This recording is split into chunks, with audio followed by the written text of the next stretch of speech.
Ao vivo! Shalom, povo de Deus! Glórias Boa a noite, Deus, shalom. gente! Boa noite!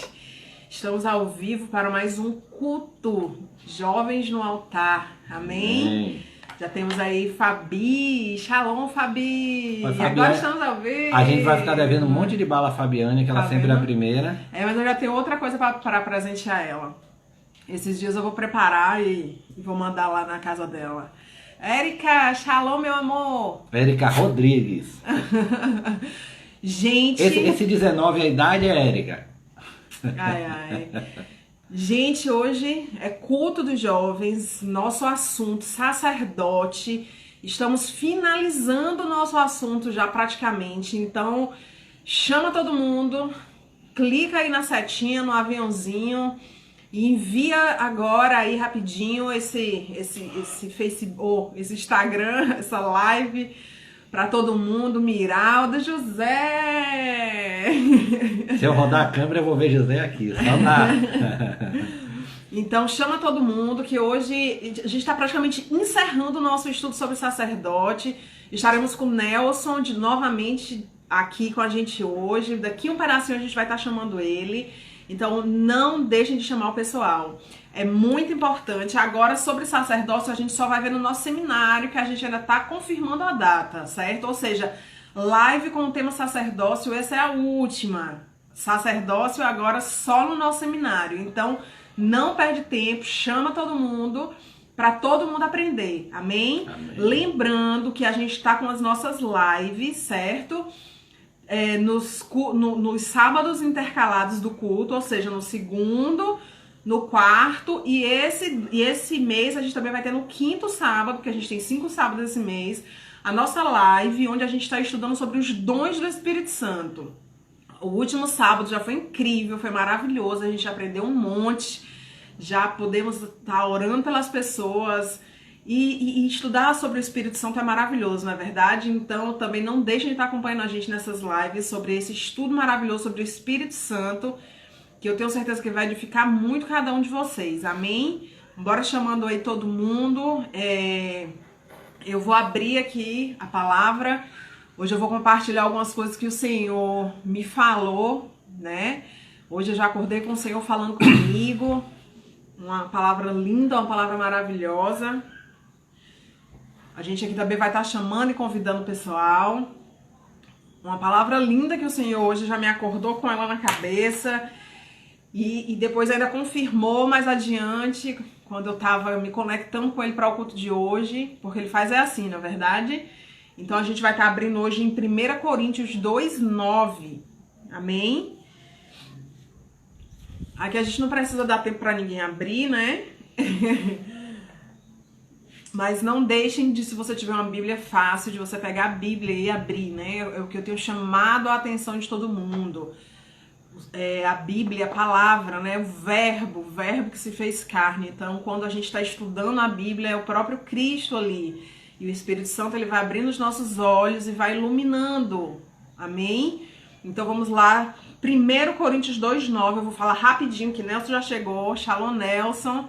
E a gente vai estar passando a palavra para ele para praticamente finalizar o nosso estudo de sacerdócio. Como eu já falei, a gente só vai ter agora sacerdócio no nosso seminário, né? Que a gente vai realmente entrar no sacerdócio na época de Cristo. O Cristo como sacerdote. E hoje a gente vai estar vendo ali no Novo Testamento como estava o ministério sacerdotal naquela época, amém?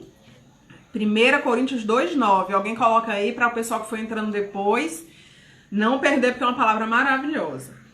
Mas, como está escrito, as coisas que o olho não viu e que o ouvido não ouviu e não subiram ao coração do homem, são o que Deus preparou para os que o amam. Amém. Deus, porém, revelou-as a nós pelo seu Espírito, porque o Espírito penetra todas as coisas, até mesmo as profundezas de Deus. Amém? Amém. Hoje eu acordei com uma canção, né, na mente e fiquei pensando naquela canção, em como a pessoa, né, que canta tem recebido coisas grandes de Deus, e o Senhor estava me dizendo o seguinte, que quando a gente mergulha para conhecer mais o Espírito, né? Quando a gente vai realmente na profundeza, né? Buscar o Espírito Santo, a gente realmente recebe aquilo que o Senhor, todas as maravilhas que o Senhor tem já liberado pra gente. E ele estava falando, filha, quem se conforma a viver uma vida rasa nunca vai conseguir desfrutar as maravilhas que o Espírito Santo tem. Quem vive uma vida rasa nunca vai conseguir realmente alcançar e chegar naquilo que o Espírito Santo, que Deus tem separado, né? Que Deus tem preparado pra gente. E na mesma hora o Senhor me lembrou dessa palavra. Na mesma hora me veio essa palavra de que, como está escrito, aquilo que nem os olhos viram, nem os ouvidos ouviram. E aí eu tava lembrando que há muito tempo atrás, né, eu ouvia muitas pessoas entregando essa palavra como uma profecia para as outras. E eu não vejo problema nenhum nisso. Realmente é a palavra de Deus, né? Como eu digo, o verbo que se fez carne é o próprio Cristo, a palavra de Deus. Mas a gente tem que ter cuidado, porque assim, a palavra, uma coisa completa a outra, na verdade. E quando a gente vê no versículo 10, ele fala que o Espírito revelou a nós. Então, muitas vezes, quando a gente recebe essa palavra, né, aquilo que os olhos não viram, nem os ouvidos ouviram, eu acho que por denotar-se um mistério, uma coisa grandiosa, a gente realmente fica, uau, aquilo que os meus olhos nunca viram, que os meus ouvidos nunca ouviram, aquilo que Deus tem preparado para mim. 1 Coríntios 2, 9 e 10. Só que na época, há muito tempo atrás, quando eu estudei essa palavra, que o Senhor me relembrou hoje, o Senhor abriu os meus olhos para o versículo 10, que diz exatamente que o Espírito revelou a nós. Ou seja, inclusive depois o Senhor até acrescentou.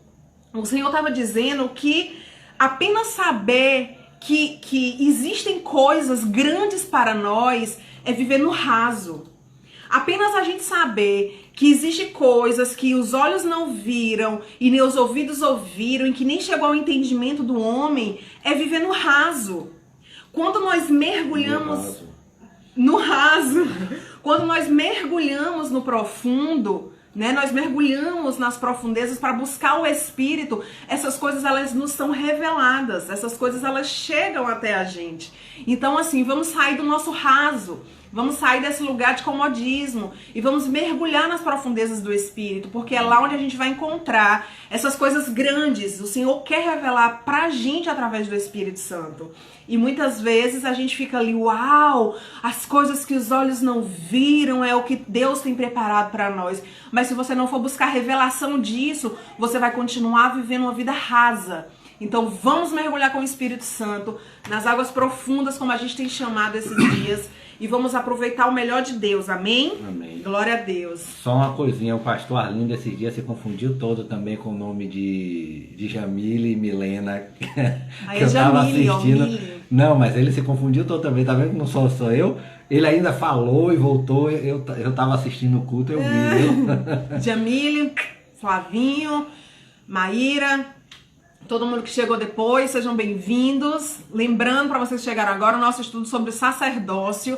Hoje, praticamente, o nosso último estudo em live, porque depois desse, a respeito de sacerdócio, depois desse vai ser só no nosso seminário, amém? Amém. Glória a Deus. Amém. Eu gostei que esses dias eu dei um susto na turma aí, que eu botei um cartaz novo, mudou o perfil do cartaz, mudaram algumas coisas no cartaz.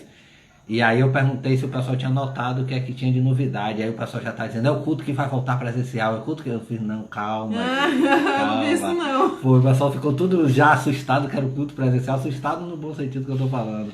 Aí eu fiz, ainda não. Aí Clara tá falando aí que agora estudo de sacerdócio só lá pra frente, eu tô dizendo presencial. Aí agora a gente já só vai fazer presencial. Então vamos chamar o nosso convidado, que o tempo não para. A nossa irmã do Cabula presente, Cabula 6, glória a Deus. Cada um que chegou, gente, que a gente não teve a oportunidade de dar um alô aí. Só um momentinho que eu tô chamando o Nelson aqui.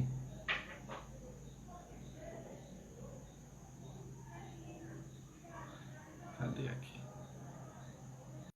Oportunidade, Zaquinho, Daniel, Jamile, Milena, todo mundo que entrou aí, sejam muito bem-vindos. Nelson. Paz. Rapaz, Bom. Olha, Tudo bem, graças a Deus. Como é que você tá? Como foram esses dias? Estamos bem, corre enorme aqui.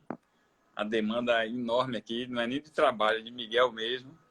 Demandando muito aqui, mas é isso mesmo, coisa prazerosa, mas é isso mesmo. aproveita cada fase, né? Eu já brinquei aqui com algumas pessoas que foram pais, não sei se eu tive a oportunidade de brincar com você. Quando Clara engravidou de João, uma colega minha de trabalho perguntou para mim se eu estava dormindo, né? Se eu vinha dormindo direito. Aí eu fiz, venho dormindo bem, sim, porque ela fez, aproveite, durma muito, porque agora você só vai dormir direito lá pelos 10 anos. Aí eu fiz tudo isso. Aí, assim, não é 10 anos, não. A gente consegue dormir antes, né? Mas acho que você já está nessa fase desse pouco sono, né, Léo? Você está bem no auge desse momento aí do pouco sono, né? Rapaz, agora, graças a Deus, a gente conseguiu fazer... hoje em dia está tudo mais moderno, e as coisas têm melhorado bastante. Já tem consultora do sono. Graças a Deus por essa invenção da consultora do sono, que ensina a gente a identificar os pontos de sinais. A criança vai dando sinais que está com sono, aí vai ensinando um monte de técnica, e graças a Deus tem funcionado, está uma maravilha. Agora mesmo ele dorme, aí só 7 da manhã, já foi, a minha esposa já passou, ela já me deu um alô aqui, dizendo que, já tá dormindo, fale um pouquinho mais baixo, por favor. Aí eu já botei o fone aqui para poder falar um pouquinho mais baixo. Porque se acordar, quem volta para dormir é você. Ela não fala isso, não? Que fala, mas só que ele já acorda chamando mamãe. Ele já acorda chamando mamãe. Aí não tem jeito, né? Aí eu pego, carrego, mas não tem jeito. Ele só quer a mãe chega, dá um colinho rapidinho, volta a dormir de novo, já foi. Tem dificuldade. O pai é que... Olha, hoje eu tava no corre-corre aqui fazendo mil coisas, né? E limpando casa e arrumando. E aí, no momentozinho que eu parei ali pra cozinha, fazer almoço, essas coisas, aí eu tava conversando com o Senhor e dizendo assim, pai, hoje eu vou cantar pra Nelson aquela música, eu não trouxe nada pra mesa, apenas uma fome e uma sede, uma fome e uma sede. Porque realmente o dia foi corrido. Mas Deus é tão maravilhoso. Eu achei tão lindo. Eu acho que só em ter dito que eu ia trazer só uma fome e uma sede, Deus ele se derramou de uma forma tremenda, me lembrando tantas coisas ali do Novo Testamento, naquele período, né? E como estava o sacerdócio naquele tempo, ele começou a me falar tantas coisas, e eu digo, meu Deus, só para eu dizer que estava com fome e sede, que eu só viria trazer a fome e a sede, não ia trazer nada para a mesa, que ele realmente derramou. E aí eu estava, né, eu lembrando de dizer para as pessoas que você hoje tem essa fome e essa sede, né? De realmente receber o que o Senhor tem hoje para a gente, em termos de conhecimento, em termos de unção, porque eu tenho certeza que ele vai falar muito com a gente. Amém? Amém. Vamos lá para ali passar com o tempo, porque aqui, diferente da igreja, na igreja a gente conversa antes, conversa depois, aqui a gente quer conversar durante o momento da palavra, né? Então vamos liberar. Pode ficar à vontade. Amém. Vou pedir para, que eu não participei da chegada, vou pedir para vocês me apresentarem ao Senhor aí, e para que vocês orem por mim aí, para que a gente comece. Amém. Pai, estamos, Senhor, aqui mais uma vez, Senhor, para honra e glória do Teu nome, Pai, reunidos, Pai, para ouvir da Tua palavra, ouvir uma pequena porção da Tua palavra, Pai. Pai, fala conosco de uma forma sobrenatural, Senhor. Fala conosco, Pai, tudo aquilo que o Senhor tem para falar conosco, Pai. Pai, em nome do Senhor Jesus, abençoa, Pai, esse ministério, Pai, desde o bispo Bate Labração, do Camarim, de cada bispo e bispa desse ministério, Senhor. Cada pastor, em especial nossa pastora Jucimar, Senhor, sua família, Senhor, pastor, sua família, Senhor, e cada pai oficial, Pai, desse ministério, Pai, em nome do Senhor Jesus, pedindo uma bênção especial, Senhor, sobrenatural sobre a vida de Pai de Nelson, Senhor, de sua família, Senhor, usa ele, Senhor, como o Senhor nunca usou, Senhor. Amém. Pai, que ele seja, Pai, instrumento, Pai, teu, Pai, que em nome do Senhor Jesus, tudo que seja dito, Pai, seja única e exclusivamente para a honra e glória do teu santo nome, Pai. Nós repreendemos em nome do Senhor Jesus tudo que for contrário a ti, Pai, tudo que, por acaso, Pai, venha tentar atrapalhar, Senhor, a realização de mais esse culto, de mais esse trabalho, Senhor. Em nome do Senhor Jesus. Amém. Amém. Glória a Deus. Amém, glória a Deus. Já entrou parente de Marcele aí. Marcele é a família dela, viu? Marcele é boa que enche, viu?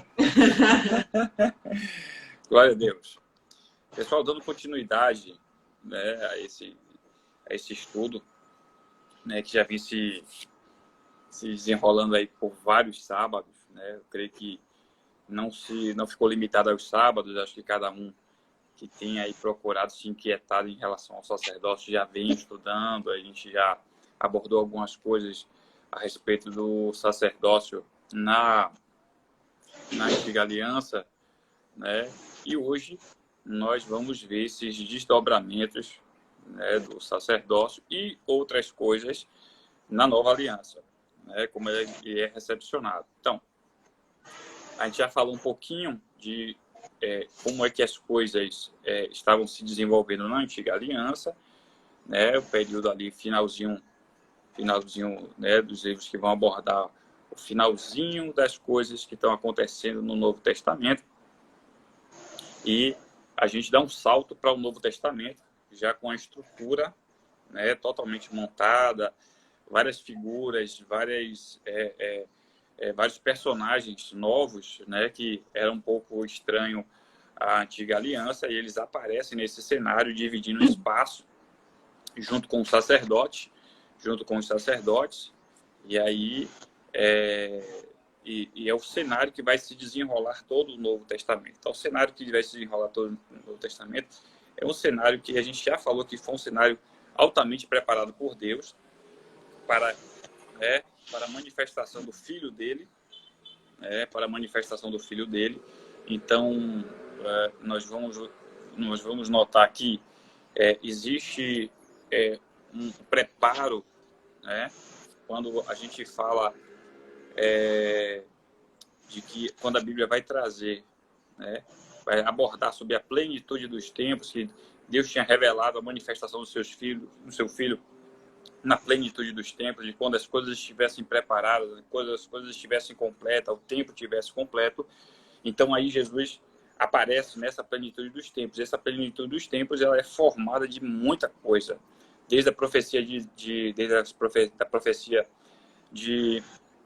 né, da visão, melhor dizendo, desde da visão de Daniel, quando ele vai falar da estátua, né, cabeça de ouro, tal. Então cada um daquele ali vai simbolizar uma coisa: o Império Babilônico, o Império grego-persa e o Império romano, né? E ele vai dizer que daquela estátua que era grandiosa, ele via uma pedra que começava a rolar sem mão, e ela vinha e se batia contra a estátua, e ela esbagaçava a estátua, transformava aquela estátua num monte de pedrinhas, e essa pedra, ela tomaria o mundo, né? Ela se expandiria, né? E essa pedra era Cristo, que ela vem e ela destruiu esse último império. Ele surge, e a Bíblia vai dizer que esse último império, ele jamais terá fim. Então esse império é o reinado de Cristo, né, para nós, que aí aparece a introdução de Cristo, do Evangelho e demais coisas que vão suceder. Então, quando a gente observa a questão da sucessão sacerdotal no período interbíblico, a gente teve um período também muito conturbado, né? Os judeus não tiveram paz. Eles saem de um cativeiro, e agora você vê o mundo também tomado pelo Império Grego, né? A Grécia vai tomar quase todo o mundo conhecido naquela época, né? E com isso também vai submeter o que hoje é conhecido como Palestina, mas à época não era Palestina. Então, ele vai estender o reinado dele até o Egito, né? Fundando uma das principais cidades, Alexandria, né? Que também foi cidade produtora de teologia, de muita teologia. E a gente vai ter muita ingerência em relação à nomeação dos sacerdotes, né? A nomeação de sacerdotes. O templo passou a ser, nesse período, passou a ser chamado, não ser chamado mais como o Templo de Jerusalém, ou sendo vinculado a essa questão de cristã, né? Mas meio que vira um templo pagão, houve sacrifício de um porco, né, no templo, então o templo ele foi maculado. Então a gente tem uma sucessão de coisas que vão acontecendo. A gente teve a revolta dos macabeus, né, por essa retomada do controle, né, do controle não só na questão religiosa, mas também na questão sucessória em relação aos sacerdotes. Então, a classe que ficou, né, que surgiu e tomou o monopólio nessa questão do sacerdócio foi os saduceus, né? Os saduceus, eles ocuparam por essa casta que ocuparam, né, a questão do templo. Então, quando se falava em templo, e se falava exercício de templo, sacerdotes e sumos sacerdotes, você estava falando da classe dos saduceus, né? Enquanto existia uma outra classe, né, outras classes, mas uma das mais proeminentes eram os fariseus, que estavam vinculados à questão do culto em sinagogas, né? Porque eles aprenderam a cultuar enquanto estavam em Babilônia. Não tinha templo, eles tinham que houve um processo de reconstrução deles, né, de um reencontro com Deus. Então eles voltam a esse reencontro com Deus fora dos templos, né, em locais específicos para discutir a Torá, para interpretar a Torá. E aí, quando nós chegamos no Novo Testamento, então a chegada dos fariseus foi uma revolução, vamos dizer assim, foi uma revolução dentro do judaísmo, né, que você tem uma classe que ela agora vai dizer, não, nós também temos acesso às escrituras, lemos a escritura e podemos interpretar as escrituras também. Então, eles eram muito zelosos, é uma classe que era muito zelosa. Então, enquanto os saduceus, eles eram vinculados ao exercício do templo e eles eram extremamente, como é que eu posso dizer, escrituristas, né? Eles eram voltados para a lei de Moisés e eles não cabiam para os saduceus. Eles não entendiam que era possível você fazer uma interpretação ou agir pela tradição judaica, né? Em contrapartida, você tem os fariseus que, além da Torá, eles se valiam da interpretação, né, dos costumes, das tradições, dos comentários de outros, né, de outros escribas, né, de outros rabinos que desenvolviam, né, mais antigos, e a gente vai ver.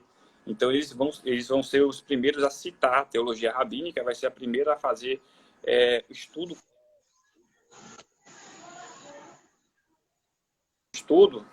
de que a gente vai fazer um estudo bíblico. Você pega qualquer comentário bíblico, você vai desenvolvendo o comentário e você vai fazendo citações, você vai puxando citações do texto. É isso? Então, quem foi os primeiros a desenvolver isso foi lá naquela época, foram eles já faziam esse tipo de estudo da palavra, eles já faziam esse tipo de estudo, de análise. Então, você vê que eles foram pioneiros em diversas coisas, né? Na questão de estudo, de comentários, né? Então, voltando a nossa atenção agora, que a gente vai voltar a nossa atenção ao sacerdócio, ok? Nós vamos voltar a nossa atenção ao sacerdócio. Então, quando nós nos deparamos, nós vemos a estrutura bem, como a gente pode dizer, bem corrompida, né? Embora a estrutura como um todo ela tivesse comprometida, quando nós analisamos a figura de Jesus e a figura dos apóstolos em relação a essas pessoas, a gente vai entender algumas coisas que, assim, muitos cristãos não entendem, a nossa juventude ela não entende, né? Porque quando você é jovem, a gente está muito aguçado para o que é certo e o que é errado. Então, se você vê qualquer coisinha, você despreza qualquer tipo de autoridade, alguma coisa assim do tipo. E a gente, quando nós analisamos a Bíblia, a gente vai ver que Jesus, mesmo sendo filho de Deus, né, a Bíblia vai dizer que nele não havia pecado e que ele cumpriu, né, toda a lei moral de Deus, não foi toda a lei, foi a lei moral, porque a lei também ordenava o casamento, ordenava outras coisas, né, que não foram observadas por Jesus, mas quando a gente fala disso, a gente está falando da lei moral. Quando Jesus cumpriu toda a lei, cumpriu a lei moral. E no que foi pertinente às tradições, como subir a Jerusalém, né? Então, a gente tem esse cumprimento, né, dessa observação de Cristo em relação a essas coisas, né? Você vai ver que Cristo ele era extremamente zeloso, né? Ele era extremamente zeloso quando os cambistas estão no templo, estão fazendo da casa de Deus de negócio. Ele vai, quebra tudo, joga fora, estão fazendo da casa de Deus negócio, né? E ao mesmo tempo que ele é essa pessoa zelosa pelas coisas de Deus, ele é uma pessoa que, quando no seu julgamento, ele se submete a uma autoridade sacerdotal, a qual avalia ele e imputa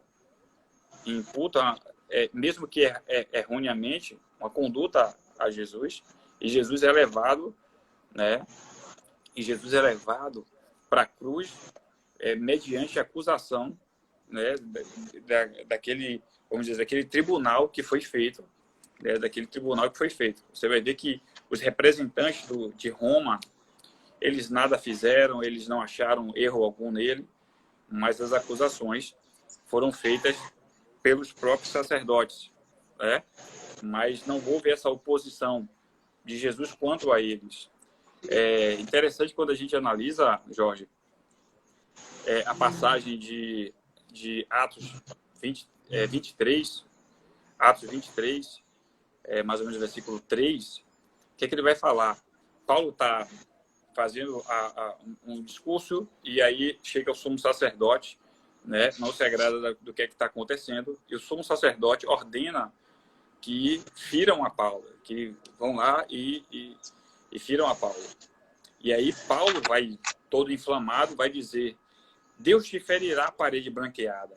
Quando ele vai falar Deus te ferirá a parede branqueada, era uma ofensa gravíssima. Por que ele está falando de parede branqueada? Ele está falando Deus te ferirá, seu leproso. E você chamar uma pessoa de leproso na cultura judaica era algo muito sério, muito grave. E as pessoas vão dizer, né,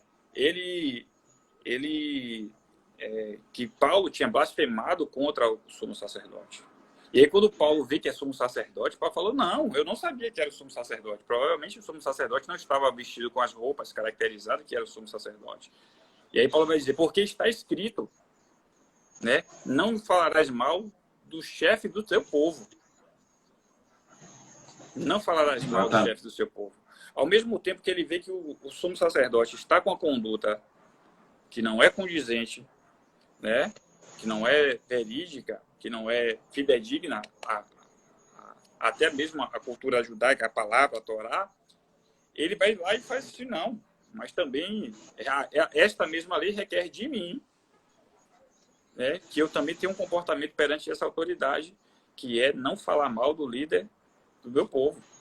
Então, eles se relacionam, mesmo a gente notando que o sistema sacerdotal ele está passando por dificuldades, passando por uma crise. Você vê que os homens que Deus está levantando, ele levanta esses homens respeitando princípios e não quebrando princípios. Não Exatamente. Se conserta um erro com outro erro, de forma alguma, né? Não, a gente não repara um dano gerando outro dano. A gente repara o dano com princípios, utilizando os princípios, mesmo que a gente tenha que padecer, mesmo que a gente tenha que ter determinados tipos de perda, porque nós não podemos utilizar as armas do inimigo. Deus nos forjou e tem nos forjado com armas que ele garantiu para nós, né? Não é um fato meramente de dar resposta ao outro, mas é um fato de zelar pela nossa salvação, né? Daquilo que Deus trouxe para nós. Então, a gente entende que essa responsabilidade é uma responsabilidade individual, né? E assim, e aí a gente vem conversando sobre isso, que eu até numa live que me chamaram para participar há pouco tempo, falando a respeito E eu acabei destacando um fragmento, né? Eu fiz uma análise sobre a personalidade de Pedro, né? E que Pedro, ele tinha uma personalidade, entre vários aspectos da personalidade de Pedro, personalidade forte, colérico, e aí vai por diante. A gente vê que Pedro, ele todo o tempo, ele media o ministério dele com o ministério dos outros, né? Quando os discípulos estão lá discutindo quem é o maior, um é maior do que o outro, e aí Jesus vai lá, interfere e fala assim, olha, entre os gentios, um governa sobre o outro, mas entre vós não será assim. Aquele que quer ser o maior, seja o menor, né? E você tem, é o princípio do serviço. E aí Jesus para tudo e fala assim, ó, ele fala assim, Simão, Simão, Satanás pediu para se andar convosco, com todos vocês meus discípulos, Satanás pediu para se andar com vocês, mas eu roguei por ti, Pedro, para que a tua fé não desfaleça. Ele diz assim, ó, Satanás pede para se andar com todo mundo, para peneirar todo mundo, vai falar, aí, mas Jesus abandona o discurso de todos os outros, fala assim, mas Pedro, eu especificamente, eu fiz uma intercessão pela sua vida, Pedro, para que a sua fé, ela não desfaleça, Pedro. E a gente não vai entendendo muita coisa, porque que Jesus ele pede para todos estão no mesmo tipo de comportamento, mas Jesus volta de novo a falar com Pedro. Isso vai se repetir algumas vezes, né? Vai se repetir logo no versículo seguinte, quando Jesus fala assim, esta mesma noite vocês me trairão, né? Todos vocês se escandalizarão de mim. Pedro fala assim, não. Mesmo que todos estes discípulos, se escandalizem, eu jamais me escandalizarei de você. Eu estou pronto não só a sofrer, mas também a morrer. Aí Jesus fala, Pedro, antes que o galo cante 3 vezes, Pedro, hoje mesmo você vai me negar, Pedro. E aí Pedro fica naquela situação, acontece, Pedro fica extremamente decepcionado, Jesus é morto. Quando a gente retorna de novo, lá no finalzinho do livro de João, tá Jesus lá, e aí Jesus diz, ó, eu quero falar com Pedro. Eles estão na praia, comem, ceia, bebem, e Jesus fala assim, aí depois que acabou aquele momento todo de congraçamento, de comunhão, aí Jesus se volta para Pedro de novo e fala assim, Pedro, tu me amas, Pedro, mais do que todos estes. O ministério de Pedro, ele não conseguia desenvolver o ministério dele sem que ele, a todo tempo, tivesse de como se comparar com os demais discípulos. Porque havia em Pedro um espírito de emulação, um espírito de disputa, um espírito de superioridade em relação aos demais. E o que é mais interessante, Jesus vai falando, porque Jesus, quando fala com ele, Pedro, tu me amas, Jesus usa o verbo agapau, que é o amor sacrificial. E vai perguntar, foi aquele que ele perguntou lá em cima, ele falou assim, não, eu vou até a morte, eu morro também. Aí Jesus pergunta a ele, você me ama ao ponto de se entregar de novo a morrer por mim? Só que ele responde com filéu, que é o amor de amigo, o amor de parceiro, é o amor de... Aí Jesus não estava querendo saber disso, não. Estava querendo saber se realmente Pedro ainda tinha. Jesus vai falar algumas coisas porque estava interessado na reestruturação de Pedro, né? E o engraçado é que quando a gente vai chegando nos versículos mais abaixo, que aí vem um versículo que fala, mas Jesus estava falando de que tipo de morte ele iria ter que glorificar o Senhor. E logo abaixo, ele faz o seguinte, ele pergunta de novo a Jesus, Jesus, vem cá, o Senhor está me falando de amor, se eu amo o Senhor, mas o que será daquele discípulo que o Senhor mais ama de João? O que é que vai ser dele? Ele não estava preocupado com o ministério dele. Jesus estava todo falando, rapaz, saia do meio, que eu quero falar, tratar você individualmente, né? E saia disso, não compare seu ministério com os dos outros. E aí ele vai de novo, vai perguntar. Aí Jesus diz para ele assim, vem cá, Pedro, se eu quiser que João viva até que eu volte, né, até que eu volte, o que é que você tem a ver com isso, João? Ô Pedro, você não tem nada a ver com isso, não, Pedro. Você não tem nada a ver com isso. Aí o versículo subsequente vai dizer, então ficou conhecido um ditado que João não morreria até que Cristo voltasse. Mas o que eu quero dizer com isso? Né? O que eu quero dizer com isso? Eu quero dizer com isso é que há algo para nós, independente do ambiente externo, de como estava o comportamento dos sacerdotes, E aí já fazendo um link com os nossos tempos de como está a questão dos pastores, líderes, bispos, apóstolos, seja lá o que for, com o nosso comportamento. Tem nada a ver uma coisa com a outra. O que Deus requer de nós, Ele requer de nós. Não é porque estão errando, falando, que a gente... Nada disso. Deus nos chamou, foi para cumprir um propósito. E nós vamos cumprir um propósito, independente de quem não queira cumprir o propósito, de quem não queira viver esse propósito, nós vamos viver este propósito. Porque foi para isso que Deus nos chamou. Ok? Então, essa época, ela é marcada, Jorge, por um declínio. Um declínio. Primeiro é o declínio moral do sacerdócio. Declínio moral, o declínio espiritual do sacerdócio. Ok? E ele vai chegar no seu ápice, no ano 70. No ano 70, onde a gente vai ter a invasão de Jerusalém por tropas romanas. O imperador Tito, ele invade Jerusalém, ele sitia Jerusalém, ele faz uma interlocução com os sacerdotes, com os líderes, para que eles... Oi? Como professor Nelson, deixa eu tirar uma dúvida. Esse declínio, de uma forma resumida, se daria em função do quê? Se deu em função do quê? Esse declínio, ele vai se dar em relação a várias coisas. Primeiro, já o histórico de sucessões. Primeiro, o histórico foi um histórico de sucessões que ele não seguiu a ordem que foi estabelecida por Deus. Primeiro, a gente tinha lá atrás uma ordem que era a ordem dos levitas, dos levíticos, Levitas. Depois, quando a gente passa lá pelo período lá do cativeiro e a gente volta, há uma alteraçãozinha no sacerdócio. E aí você vê o pessoal da ordem de Zadok, assume o sacerdócio. Ok. E depois, com a intervenção grega, isso passa a ser político. Tanto é que a gente vai notar que vai startar a revolta dos Macabeus justamente por uma intervenção grega na questão do culto, na questão da liturgia, da nomeação do sacerdote, na nomeação do culto. Então, isso vai gerar uma revolta e um movimento de purificação, e o movimento é um movimento armado, vai ter vários anos de guerra, conflito, isso aí. Só que isso ele vai continuar, as interferências, digamos assim, políticas, elas vão continuar e elas vão entrar no período de Cristo com essas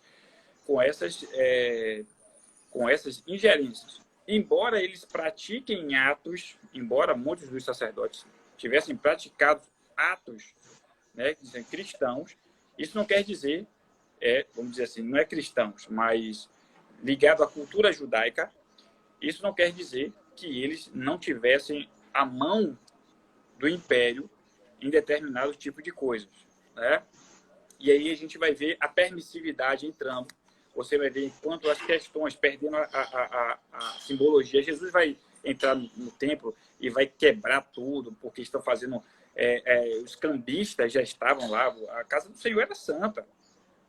Então você vai flexibilizando determinados tipos de coisa, flexibilizando aqui, flexibilizando, dando concessões, e quando você vê, já foi, você está roubado, não tem mais como você voltar.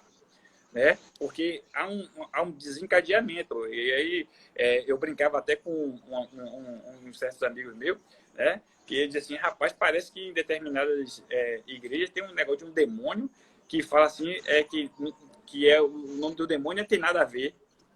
Que o pessoal introduzindo coisas, não, isso não tem nada a ver, não. Não tem nada a ver. Meu filho, tem tudo a ver. Tem tudo a ver. Quando a gente vai reparar o que está acontecendo com o sacerdócio, a permissividade, a falta de visão, a mudança, eles não conseguem perceber coisas que estão na vista deles. Quando a gente vai perceber, olha só, quando a gente vai lá em Levítico capítulo 21, está lá escrito lá, sobre a lei do sacerdócio, ok? Aí Jesus vai dizer lá, como é que se opera a lei do sacerdócio? ele vai dizer lá da lei do sacerdócio, como é que o sacerdócio ele vai se portar. Aí ele vai dizer um monte de coisa. O que é que o sacerdote pode, o que é que o sacerdote não pode. No capítulo 21 é mais o que não pode fazer. Ele não pode tocar em morto, porque vai se contaminar. Ele não pode deixar a cabeça calva, não pode deixar o cabelo descoberto. Ele vai falar a respeito...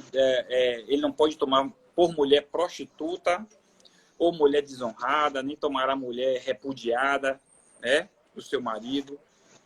E vai dizer, quando a filha do sacerdote, por algum momento, começar a prostituir-se e profanar o pai, com fogo será queimada. Ela vai ter que pegar, trazer para o meio da comunidade, e não vai ser apedrejada, vai ser tocada a fogo. E aí, ele vai dizer, a mulher do sacerdote, e ele vai falar um monte de coisa. O sacerdote é uma pessoa que não pode ter defeito, não pode ter defeito, não pode ter deformidade.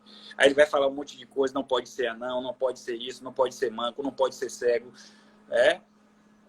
Ele vai falar e dizer assim, olha, tem que ser uma pessoa que nós vamos ter que observar essa pessoa e vamos ter que ver, perceber que nela não há defeito. Perceber que nessa pessoa não há algo que a gente possa imputar, qualquer, na figura judaica, qualquer tipo de desonra a essa pessoa, qualquer deformidade, porque geralmente a deformidade estava associada a pecado. Porque está deforme, porque é manco, porque é cego, porque pecou, e os pais dele, então estava muito associado a essa questão de um pecado e uma deformidade, ou seja, o pecado se manifestando por uma deformidade, E quando esse período, de Cristo, e que a gente vai vendo até o ano 70, ele é maravilhoso, porque o que acontece?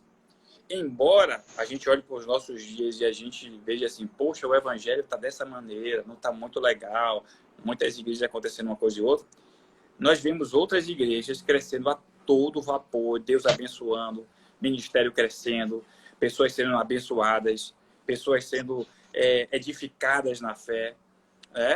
E quando nós olhamos para essa época, a gente vê um cenário bem assim.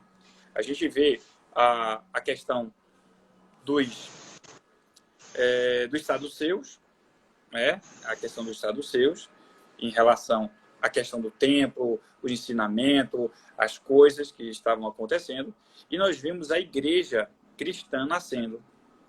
A igreja estava nascendo naquela época. Os apóstolos, Jesus assuntou aos céus, e os apóstolos agora, eles assumem a igreja, assumem a liderança, assumem a coordenação da igreja. E a gente vai ver que não demora muito tempo, lá em Atos capítulo 6, você vai ver que já surgem algumas coisas dentro da igreja, enquanto está lá o sacerdócio lá, o cristianismo está começando a se desenvolver. A eclésia, a igreja, está começando a se formar. Então, ela não veio assim pronta, tome aqui um modelo e implemente. Não foi assim. Ela foi crescendo e à medida que foi surgindo necessidades, que foi surgindo situações, foi tendo-se a necessidade de estruturar, essa nova organização que estava sendo feita, estava surgindo. Então, logo no começo a gente vai ver logo um problema, com relação ao que estava acontecendo dentro da igreja. Atos, capítulo 6, vai tratar sobre isso. Que dentro da igreja, o que estava acontecendo? Estava havendo como é que eu posso dizer? Um conflito, E aí você vai ter um burburinho dentro da igreja e vai procurar saber o que está acontecendo. Não, os gregos, as viúvas gregas, elas vão começar a reclamar porque elas estavam sendo preteridas dentro da igreja. Estavam sendo preteridas. Então, a assistência que a igreja prestava não estavam chegando a elas. Estavam chegando a outras pessoas e não estavam chegando a elas. E, então, os apóstolos se reúnem e falam assim, olha, não é conveniente que nós deixemos o ministério da palavra para servir as mesas. Não. Então, vamos instituir aqui 7 homens cheios do Espírito Santo, homens com tais e tais e tais e tais características, para que eles administrem isso aí, né?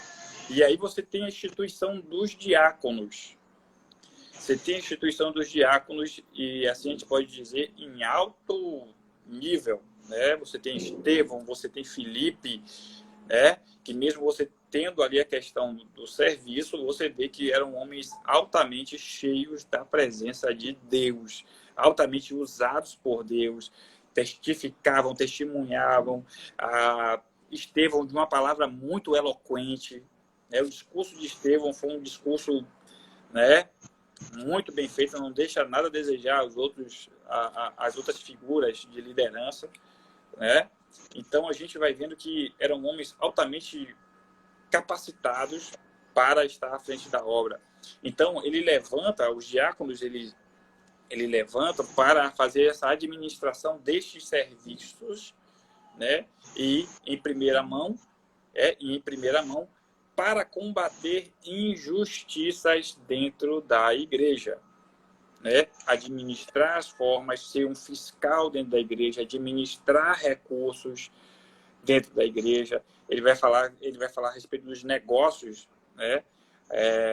Algumas traduções vai falar a respeito dos negócios, administrar os negócios, ou seja, tudo aquilo que não fosse palavra, tudo aquilo que não fosse ensino da palavra, estaria inicialmente a cargo dessas figuras, né? E aí a gente vai ver que mais à frente, essa instituição dos diáconos, ela continua, né? Ela continua sendo feita, né? Em paralelo a uma estrutura que está ruindo, está sendo formada uma outra estrutura, né? Com não menos rigor ou com não menos abertura, mas ela vai requerer desses homens extremo zelo, né? E aí ele vai dizer lá em 1 Timóteo, capítulo 3, e ele vai falar a respeito do que é que tem que ser os diáconos. Ele vai dizer assim, olha, os diáconos têm que ser homens honestos, não de língua dobre, não dados a muito vinho, não cobiçosos, não torpes, né? Guardando o ministério da fé, da consciência pura. E também estes sejam primeiro provados, ele vai dizer para os diáconos, primeiro eles têm que ser provados, depois sirvam, se forem irrepreensíveis. Ele vai passar por um período de observação. Depois ele vai falar. E engraçado que você vai ver, tanto no sacerdócio, quanto nas lideranças que vão ser instituídas na nova igreja que está sendo formada, na eclésia, na igreja apostólica que está sendo feita aí, que eles não analisam meramente a pessoa em si, mas analisam a pessoa, o caráter, o comportamento, analisam a família da pessoa, né? Ele vai dizer, e também estes sejam primeiro, aí vai dizer, da mesma sorte, as esposas sejam honestas, não maldizentes, sóbrias, fiéis em tudo. O diácono seja marido de uma só mulher e governe bem a seus filhos e a sua própria casa. Orientações que é dada lá em Levítico a respeito de como Deus requereu, né, como é que deveria ser a família desse sacerdote, agora também está sendo requerida tanto para diácono, tanto para bispo, tanto para presbítero, e assim sucessivamente. Aqueles que vão administrar os ministros na casa de Deus, né, vai ser requerida as mesmas coisas. Aí a gente vai notar o seguinte, que ele vai falar também a questão dos bispos, a mesma coisa, que os bispos sejam irrepreensíveis. Marido de uma só mulher, falou para os diáconos, falou para os presbíteros, marido de uma só mulher, vigilante, sóbrio, honesto, hospitaleiro, apto a ensinar, não dado a vinho, não espancador, não cobiçoso, não de torpe ganância, mas moderados, não contenciosos, não avarentos. Aí ele vai dizer de novo, que governe bem a sua própria casa, tendo seus filhos em sujeição com toda a modéstia, porque se alguém não sabe governar sua própria casa, terá cuidado da igreja de Deus. Então ele atrela tanto a questão do sacerdócio, né? A questão do sacerdócio, como ele deveria ser observado na família dele, o que acontece na casa dele impacta o sacerdócio. E também agora, na nova aliança, a gente vê essas novas estruturas surgindo. A mesmíssima coisa, ela é requerida, né? Não só a pessoa, não é só um discurso, você não é só uma voz, um porta-voz, é você e sua vida, né? Está sendo analisado, não é apenas o que você fala, o que você prega, mas está em jogo a sua vida, a sua conduta, a coerência daquilo que você prega e daquilo que você vive em sua casa, com sua família, no seu ambiente de trabalho e assim por diante, né? E assim por diante. Para o presbitério, da mesma forma. Presbitério, da mesma forma. Se você for lá em 1 Timóteo 5:17, ele vai dizer os presbíteros que governem bem. Ele vai falar de governo. E ele vai requerer que os presbíteros governem bem. Vai falar também lá em Tito, capítulo 1, 5, versículo 5 em diante, né? E dá ordenança a Tito para que Tito vá de cidade em cidade estabelecendo presbíteros. Como, se já te mandei, aquele que... Aí ele vai dizer, como é que ele vai ordenar? Aquele que for irrepreensível, marido de uma só mulher, que tiver filhos fiéis, que não possa ser acusado de dissolução, nem são desobedientes. Aí ele vai continuar, porque convém que o presbítero seja irrepreensível, como dispenseiro da casa de Deus, não soberbo, não iracundo, nem dado ao vinho, nem espancador, nem cobiçoso, nem torpe ganância, mas dado à honestidade, amigo do bem, moderado, justo, santo, temperante, retendo firme a fiel palavra, que é conforme a doutrina, para que seja poderoso tanto para admoestar com a sã doutrina, como para converter os contradizentes. Então o que está acontecendo aí? Né? A gente está lá o período em que as coisas estão acontecendo, a era cristã, o início da era cristã, um declínio das estruturas, da estrutura sacerdotal, que ela vai culminar, como eu já falei, no ano 70, com a invasão do Império Romano, o general Tito.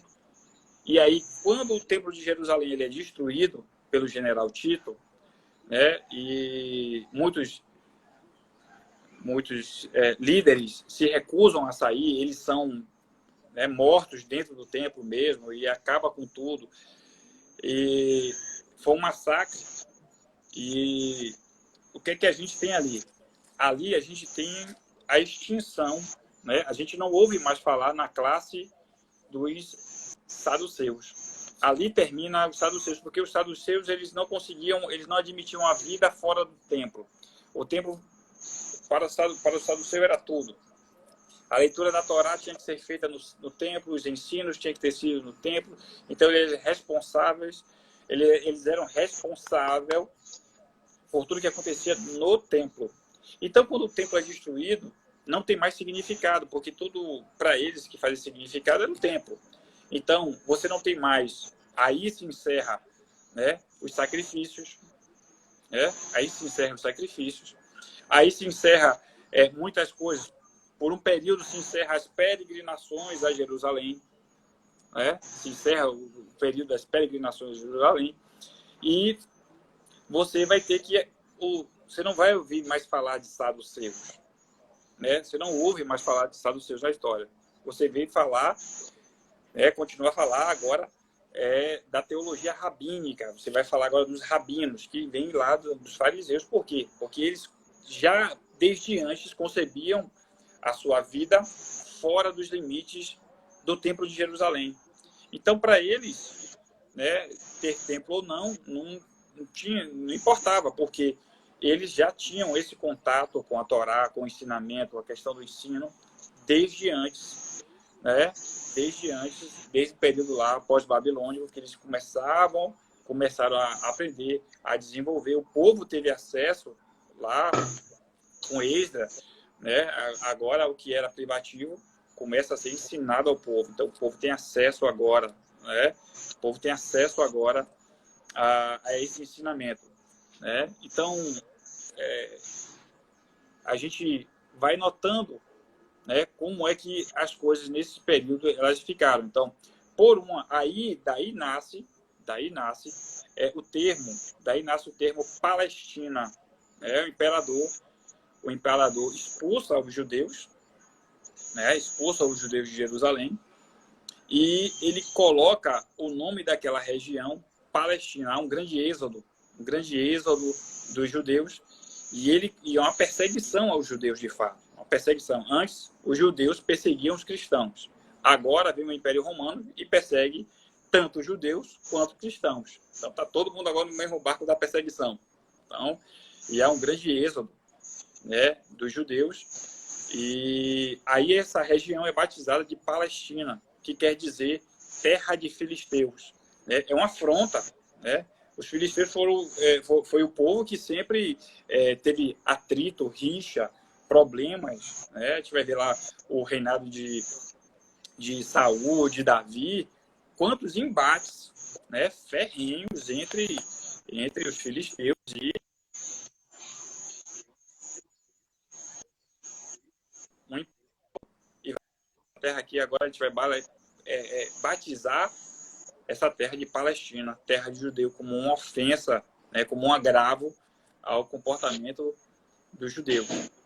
Então, a gente vê isso, né? A gente está vendo que houve a corrosão de uma estrutura, e houve o surgimento de uma outra estrutura, que é agora o surgimento da igreja, né? Que é o surgimento agora da igreja como como é aspirado por tantos, né? Tanta gente fala assim, não, a gente quer a igreja lá, primitiva até. Então, era uma igreja realmente também problemática, como muitas de nós temos hoje, né? Não são todos os aspectos. Eu acho que quando as pessoas falam isso, elas pensam só que um era o coração de todos, e é aquela de você compartilhar, tudo bem. Mas a igreja... Opa! Deixa eu lhe interromper rapidinho pela aquela questão do tempo, né? Infelizmente, a gente tem um limite aí de 1 hora. Eu estou encantado, né? A gente está realmente sendo muito abençoado. É uma aula de história, é algo de cultura, é algo que a gente vê que tem o uso do Espírito Santo. A gente não vai parar. Aí eu vou pedir, como sempre, eu peço para a turma aí, gente, a gente vai derrubar aqui e vai reiniciar de imediato. Não é nem tempo para beber água, que como todo mundo está em casa, dá para todo mundo beber água rapidinho, voltar, tá com o celular, volta. Não é nem para isso. A gente vai derrubar rapidinho, só porque o Instagram limita a gente esse tempo de 1 hora. Então, para a gente não ser cortado no meio do pensamento, a gente vai cortar e vai voltar voando aqui, tá? Então, assim, de imediato, não é nem intervalo, é só realmente um corte para o Instagram não derrubar a gente. Vamos lá, então, viu, gente? Rapidinho.